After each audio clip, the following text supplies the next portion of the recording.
So this video is about graphing linear equations, and we have this equation here, y equals negative 3/5 x plus 4.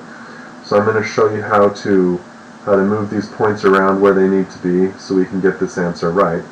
So I'm going to explain this form right here, and we're going to go over here. So here's our equation, y equals negative 3/5 x plus 4. And if we put this in the proper form, or the slope-intercept form, then we have y equals mx plus b. And we see here that this will be m, this negative 3/5, and plus 4 is going to be b. So if we're wondering what those are, m is the slope. And the slope, there's a couple ways of looking at it. So when you look at a slope, you can think of rise over run. So how much the point will rise and how much it'll run. So this is a ratio of how much it'll move up and down the y, and then how much it'll move up and down or across the x-axis. Which leads us to our next little guy over here. We have delta y over delta x. That's the same thing that we were just talking about, the change in y over the change in x. All of these are just ratios. They're proportions for how much the point will rise on the y-axis over how much it will run across the x-axis. So if we have this right here, this slope of negative 3/5, then that means that x will decrease 3 places. So it's going to go down 3, and then it's going to go across 5.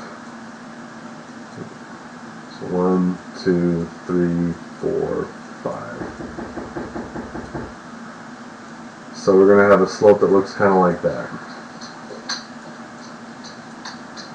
Now if you go down here to the b, that's the y-intercept. And you can think of the y-intercept as the point that when x is equal to 0, what point will it cross the y-axis? So this point where the y-axis will be can be expressed like this, where this is a point on the Cartesian coordinate plane system, and we see that this first spot is occupied by x, and the comma separates it, and the second place is the y. So when x is equal to 0, then we're going to get the b, or the y-intercept. So in this case, when x is equal to 0, the b will be 4. So the y-intercept is 4. So let's go back over here. So now we know where this, let's start over here with the b. So now that we know what b is, it's going to be plus 4. And then this thing is going to have, okay, so we can put the point over here or over here.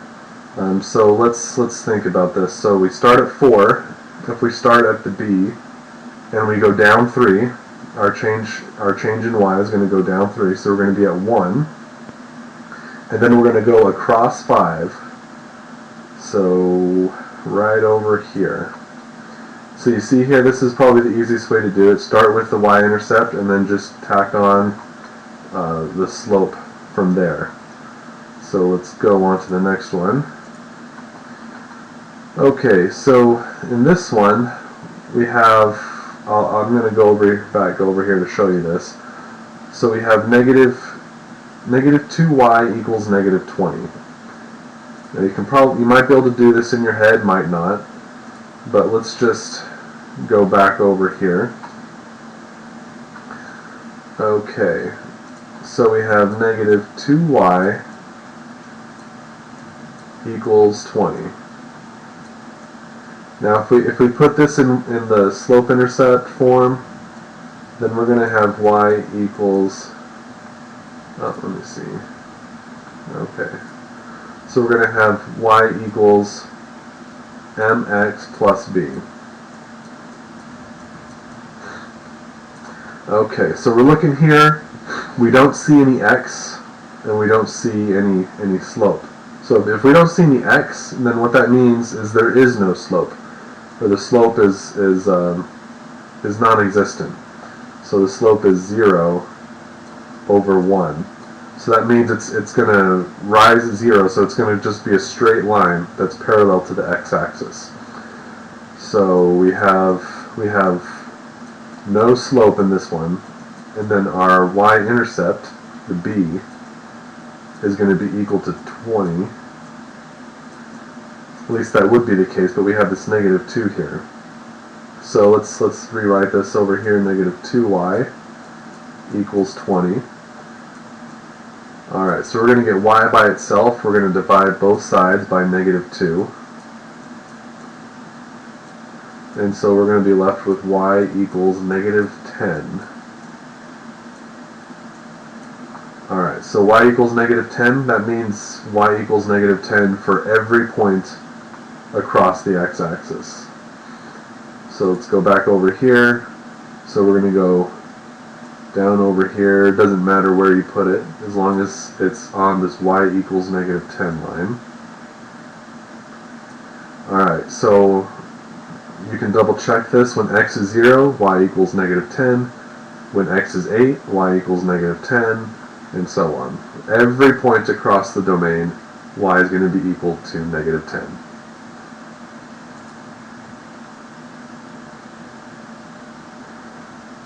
Oh, okay, so negative 2y and negative 20. Guess I wasn't careful there. Alright, so that changes a little bit. Forgot this negative sign over here. So this negative 2y, so we're going to divide negative 2, and then negative 20 divided by negative 2 is going to be positive 10.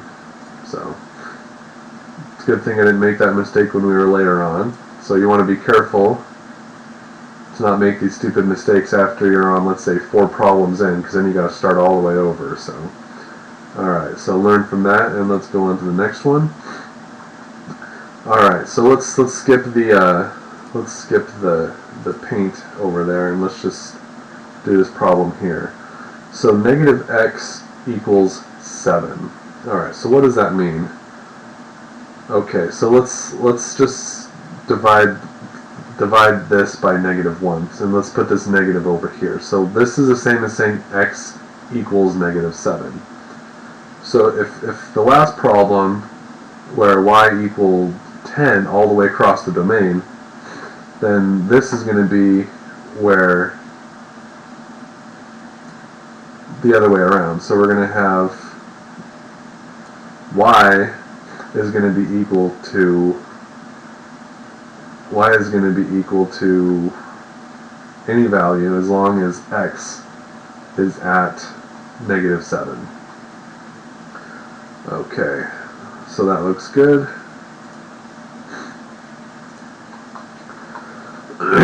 Alright, so we have this form, negative 2x plus y equals 4. Let's go back over here and rewrite this a little bit, as long as we make sure and get the right formula written down. That'll be helpful. Alright, so let's go back. So negative 2x plus y equals 4. Negative 2x plus y equals 4. And what we're going to do is we're going to put it in slope-intercept form. We're going to put it in the y equals mx plus b form. So in order to do that, we're going to have to get y all by itself. So we're going to get y by itself by adding 2x to both sides. So this 2x will go away, and it will be added on over here.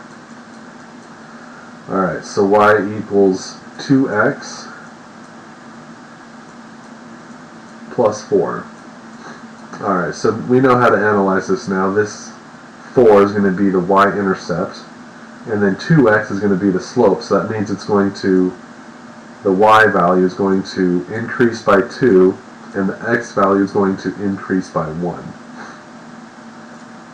Okay, so 4, the y-intercept, and then let's go over here. So the y value from this y-intercept is going to go up 2, and then the x is going to go over 1.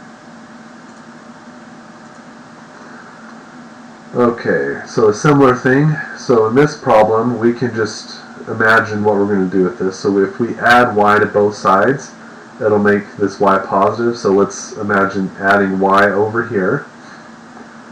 So we're going to have y equals x, and then we're going to add this 4 to both sides, and this x is going to go on the side. This negative 4 is going to be moved over to the side of the x. So we're going to have y equals x plus 4. So 4 again is the intercept.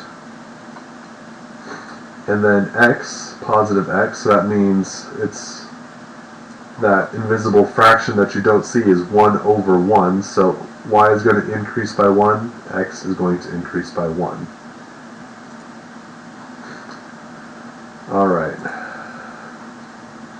Alright, so we know how to do this. This is already in slope-intercept form, so let's move this 3 over here for the b value, the y-intercept, and then we're going to go down 3. So the change in y is negative 3, and the change in x is positive 4.